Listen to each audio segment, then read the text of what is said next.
From the moment Camilla stepped into the British royal family, she sent shockwaves across the nation, not because of charm or grace, but because of her cold, calculated, and manipulative ambition. From being branded as the other woman, Camilla slowly took over King Charles's heart, and eventually, the very place once held by the woman England adored forever, Princess Diana. It's often said that to secure her crown, Camilla used every possible means at her disposal.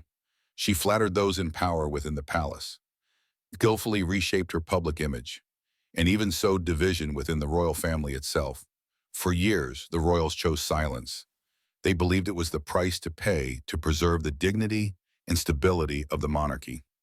King Charles repeatedly swallowed his anger to protect Camilla from public backlash, while Princess Anne, known for her blunt honesty, was forced to remain quiet for the sake of the family's reputation. But time changes everything. Camilla has grown increasingly overbearing, meddling in matters far beyond her authority. She sees the throne as her trophy and herself as the very center of the royal family. And now, after years of restraint, King Charles and Princess Anne have decided that enough is enough. They are ready to expose everything that has been hidden behind the palace's glittering facade, because the truth, no matter how painful, must finally be told. In a room full of dignitaries, Princess Anne stood up and, in front of everyone, addressed Camilla not as queen but as queen consort. The distinction wasn't accidental. It was deliberate, a public correction and a public humiliation. Anne didn't stop there. With chilling calm, she reminded Camilla that Queen Elizabeth never approved her as queen, only as consort. She even told her outright, "Her Majesty made it clear, you are queen consort. That's what the people were promised." The silence in the room was louder than any outburst. Camilla was frozen. The royals were stunned, but this wasn't just royal drama. This was a warning because Anne knew something the world didn't. In the Queen's final days, Anne had a private conversation with her mother, one that made her promise to protect the integrity of the crown. And now I'm watching Camilla slowly edge into a role never intended for her. Anne made the decision to speak out. Charles, caught between his mother's wishes and his wife's ambition, stood motionless. The man who wore the crown now had to choose: preserve his mother's legacy or defend the woman he loves. His silence was deafening, and the implications unavoidable. Inside the palace, this wasn't seen as a disagreement. It was a declaration. Anne had fired the first shot. The carefully maintained image of a united royal family was shattered in one moment of truth. And as whispers turned into questions and questions into headlines, the monarchy faced something it hadn't seen in years. An internal war playing out in front of the world. But what pushed Anne to break royal silence so publicly? The answer lies deeper in betrayal, legacy, and a truth only she and the Queen knew. This wasn't just palace politics. It was personal. And the bitter roots of this royal feud stretch far deeper than the public ever realized. Long before Camilla wore a crown or even imagined herself seated beside a king, she crossed a line that would haunt the royal family for decades. That line was Princess Anne. And the man between them wasn't Charles. It was Andrew Parker Bowles. In the earliest chapters of Anne's adult life, Andrew was more than a companion. He was a rare constant in a life ruled by duty, tradition, and surveillance. Friends whispered that they were in love, perhaps even destined for marriage. But there was a problem, one that even Anne couldn't overcome. Andrew was Catholic, and in a monarchy bound to the Church of England, Anne could not marry outside of it. The crown made the decision for her, not with cruelty, but with cold finality. She let him go. She had no choice. But letting go didn't mean forgetting. Years later, when Camilla married Andrew, something broke in Anne. It wasn't just that Camilla married her former love. It was that she did so with ease, without the pressures of royalty dictating her path. And then, years later, Camilla would do the unthinkable again. She would marry Charles, the very man Anne had sworn to protect, the brother she had guided through scandal and loss. To Anne, this wasn't romance. It was betrayal on betrayal. It was history repeating itself with Camilla always at the center of the storm. At Charles and Camilla's wedding in 2005, the atmosphere spoke volumes. The Queen and Prince Philip stood apart from the couple on the chapel steps, their expressions restrained, their presence polite but distant. And then there was Anne, stone-faced, unmoved, and cold. Her body language betrayed her composure. It wasn't bitterness, it was something far more cutting, dismissal. Camilla may have married into the family, but she had not earned Anne's respect. Even after the wedding, Anne never distanced herself from Andrew. Their bond remained intact. She made it clear that her history with him was not one she would bury to spare Camilla's discomfort. In fact, it was rumored that Camilla often felt unsettled by Anne and Andrew's continued closeness, a quiet rivalry pulsing beneath the surface of every palace event. But it wasn't until Camilla began using the title Queen that Anne finally broke her silence publicly. Refusing to curtsy to Camilla wasn't just rebellion, it was strategy, a defiance rooted in royal protocol itself. Anne wasn't just angry, she had grounds. According to the precedents of royal family rules, princesses born into the royal family outrank those who marry into it. And Anne, the only daughter of Queen Elizabeth, made it very clear she would never bow to someone she believed had taken everything from her, including her past, her brother, and her mother's crown. But this wasn't just about past heartbreak. Anne's words came with authority and were backed by something far more shocking. Before her final breath, Queen Elizabeth made one thing crystal clear, but the world was never supposed to know. Behind closed doors, in the stillness of her final days, the Queen shared a conviction she carried with quiet dignity. Camilla was never meant to be queen. She was to be queen consort. Nothing more, nothing less. It was a distinction Elizabeth insisted on, not out of spite, but out of respect for the monarchy, the people, and the memory of Diana. And though the statement was never written in public record, those closest to her remember it. Some even say she whispered it more than once, just to make sure it wouldn't be lost in the noise that would follow her death. Princess Anne was one of the few who heard those words directly, and she never forgot them. In a rare private moment with Camilla, long before the Queen's passing, Anne reportedly said it outright. "You are not queen, you are queen consort." That is what she wanted. To Camilla, it may have sounded like an insult, but to Anne, it was defending a legacy. The Queen had spent 70 years preserving the monarchy's image, and Camilla, with her complex history and public baggage, was not meant to change that with a single title. But the moment Queen Elizabeth passed, everything shifted. The nation mourned. The crown changed hands, and quietly Camilla dropped the word consort. No formal announcement, no clarification, just a subtle rebranding that echoed through royal announcements, news headlines, and press releases. To the public, it was just an evolution. But to Anne, it was treachery. And when the regal banquet arrived, the same event where Camilla was introduced as queen, Anne struck, her words cut sharper than any scandal. Not out of rage, but loyalty. Loyalty to her mother, loyalty to the truth. One palace staffer, a longtime aide known for his discretion, later confirmed the moment to a trusted royal watcher. He had seen it unfold before. Anne's cold glances, Camilla's tight-lipped smiles, the subtle tension that never left the room when they were near. But this time, he heard it clearly. Anne's voice steady and pointed. "Her Majesty never intended you to be queen." It wasn't just a statement. It was a reckoning. A silent battle made visible in one room under one gilded roof, with the world watching but never truly understanding what had just taken place. And that's when questions began to surface. Did Charles already know what his mother had said? Had he promised to honor her final wishes, only to rewrite the narrative once the crown was his?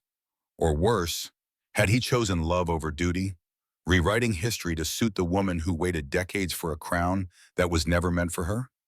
As the palace held its breath, King Charles was left with a heartbreaking decision.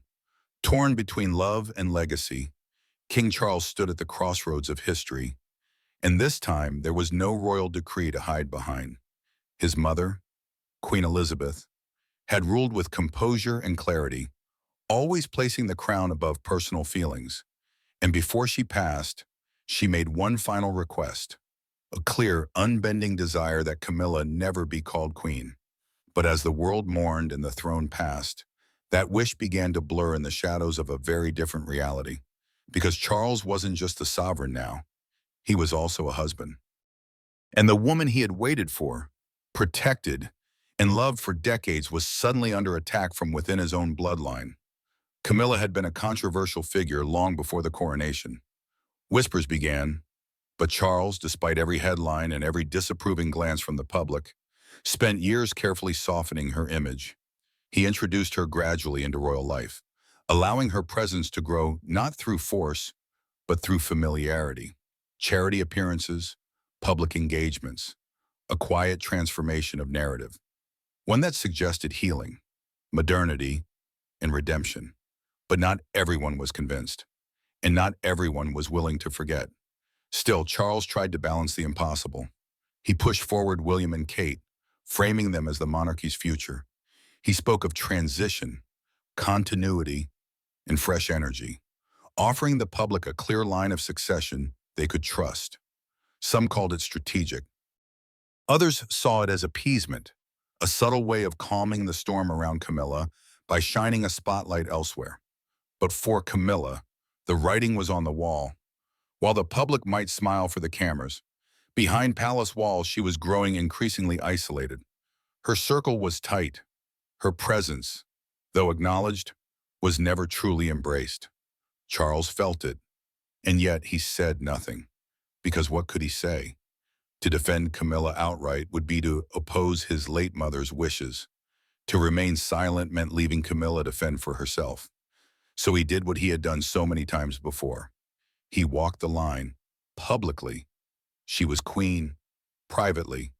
He avoided confrontation. He never corrected Anne. He never addressed the growing whispers about precedence. He simply continued, hoping time would dilute the tension. But time didn't heal anything. And as Anne sharpened her stance, Charles found himself cornered not by enemies, but by those he loved most. The very people who had stood beside him during his darkest hours now challenged the very foundation of his reign. Anne's defiance wasn't a protest. It was a statement, one born not from rebellion, but from duty. And Charles knew deep down that silence was no longer a shield. But while Charles hesitated, Princess Anne acted with brutal royal precision. To Camilla, Kate wasn't just the next Princess of Wales. She was the living shadow of Diana, a reminder of a woman the world adored, the one Camilla could never truly replace. From the moment Kate Middleton stepped into the royal spotlight, Camilla sensed a threat, not from ambition or arrogance, but from something far more dangerous, effortless public affection. Kate didn't have to try. She didn't have to fight to be loved. The people gave it to her freely, just like they did with Diana. And for Camilla, who had spent years clawing her way out of scandal, the sight of that effortless admiration was unbearable. It didn't help that Kate's background already placed her at a disadvantage in the eyes of traditionalists. She wasn't born into nobility. She wasn't part of the aristocracy. Yet she carried herself with the same grace, if not more, than those who'd spent lifetimes rehearsing it. Camilla, who had battled headlines, whispers, and decades of judgment, watched it as the public instantly embraced Kate, just as they had once embraced Diana. And just like Diana, Kate threw herself into charity work, tackling child welfare, mental health, and education with sincerity and determination. Camilla saw the headlines, the admiration, the comparisons, and each one was a blow. Behind palace walls, the tension only grew. Camilla, now queen consort in title but never fully in heart, made subtle moves that spoke volumes. One of the most telling reports, that Kate's parents were once forced to use the servants' entrance when visiting Buckingham Palace, an unmistakable slight, not a mistake, a message. And Kate got it. She understood, but she didn't retaliate. Instead, she chose silent strength until one moment changed everything. At a royal event, expected to curtsy as tradition dictated, Kate didn't. She simply held her posture and moved forward. It was quiet, controlled, but it echoed through the halls like thunder. That moment wasn't just defiance. It was a declaration. The era of silent obedience was over, and the Queen herself had made it clear. Before her passing, Kate belonged. She had welcomed her with warmth, admiration, and an unspoken approval that Camilla had never truly received. For Camilla, that contrast was crushing. Despite years of trying to win hearts, she still lived in the shadow of Diana. And now, in the added silhouette of Kate, the crown didn't ease her insecurities. If anything, it made them worse, even as queen. Camilla felt like an outsider watching a new generation take root. She had been expected to guide Kate, mentor her, shape her. But she refused, not because she couldn't, but because she didn't want to. And that decision, quiet as it was, spoke louder than any royal address. It revealed a war not waged in public, but behind glances, gestures, and titles. A war that Camilla was losing. The public sided with Kate, but it was William's deep personal wounds that truly sealed Camilla's fate. To Prince William, Camilla was never royalty. She was never family. She was the woman who stood where his mother should have been, and that was something he could never forget and never truly forgive. His grudge wasn't born from protocol or politics. It was personal, and it started long before Camilla ever set foot in the palace as Charles's wife. It began in the quiet, painful moments he shared with Diana when the cameras were off and the fairy tale was already falling apart. As a child, William bore witness to his mother's anguish. He wasn't just the future king. He was the quiet listener to a woman who had been shattered by betrayal. Diana confided in him perhaps more than she should have, but she needed someone to lean on. And William, even as a boy, took on that burden. He saw her cry. He heard the stories. He watched her fade from the woman the world adored to the one desperately trying to hold her family together. He loved her fiercely, and he vowed in his own innocent way to protect her from everything and everyone, especially Camilla. When Diana died, it wasn't just a loss. It was devastation. His world stopped. And before he could process the trauma, before he could even grieve in peace, Camilla began her slow but calculated entrance into royal life. To the public, she was being reintroduced. But to William, she was being imposed. And that sting, that wound left unhealed, only deepened with time. According to multiple royal insiders, William never truly accepted her. He didn't welcome her. He tolerated her for his father, for the institution, but never for himself. Camilla felt it. From the very beginning, she feared William. Their first meeting was reportedly filled with tension. Camilla was visibly nervous, shaking, and when it was over, she needed a gin and tonic just to calm her nerves. That wasn't the sign of a warm beginning. It was the start of a cold war, one that would simmer behind the palace walls for years. Over time, rumors began to swirl that Camilla had shared private details about William and Harry with select media allies. The leaks were subtle, but unmistakable. They painted William as cold, guarded, but insiders knew why. He was protecting himself from being used again. His anger grew, especially when Camilla subtly opposed his relationship with Kate. She didn't think Kate was royal enough. That made William furious because he saw in Kate something he never saw in Camilla: kindness, loyalty, and above all, safety. As William rose in public favor, he did so with quiet determination. He knew that one day he would take the throne, and when that time came, it wouldn't be alongside Camilla. He made that clear, not through speeches, but through action, by elevating Kate, by stepping into his role with compassion and grace, by drawing the public's gaze away from the past and into a future without Camilla's shadow. But if Camilla's downfall began with Anne's defiance and William's resentment, it was Kate's quiet strength that dealt the final blow. She was once seen as an outsider. Now she's the crown jewel of Britain's future. When Kate Middleton first entered Prince William's life at St. Andrews University, few could have imagined the legacy she would build. At the time, she was just another student, attending lectures, walking the halls, and blending into the quiet rhythm of academic life. But fate had other plans.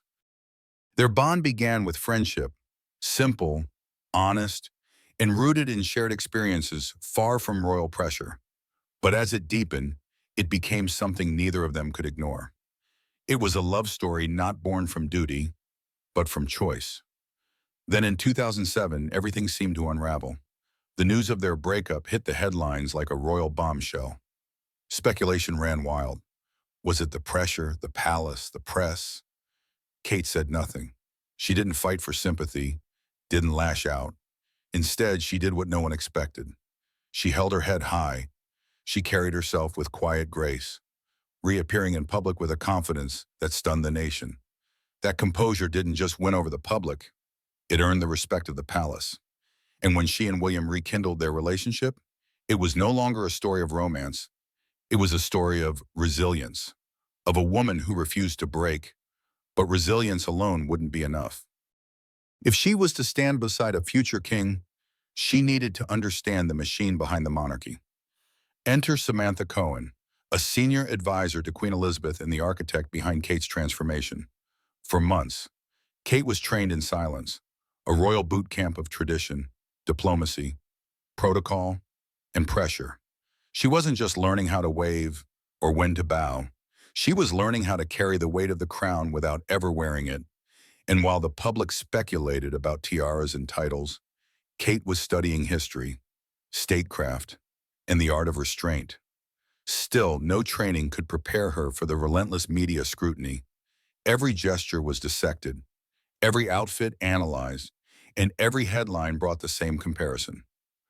Diana, for most, it would have been a curse. For Kate, it became fuel. She didn't try to be Diana. She honored her through action, through kindness, through purpose. She shifted from a quiet supporter into a force of her own. And when she chose her causes, early childhood development, mental health, youth services, she did more than lend her name. She showed up. She listened. She led. Motherhood added a new layer to her identity. With the births of George, Charlotte, and Louis, the public didn't just see a princess. They saw a mother balancing royal duties with bedtime stories and school drop-offs. That authenticity brought her closer to the people, and it brought her closer to the Queen.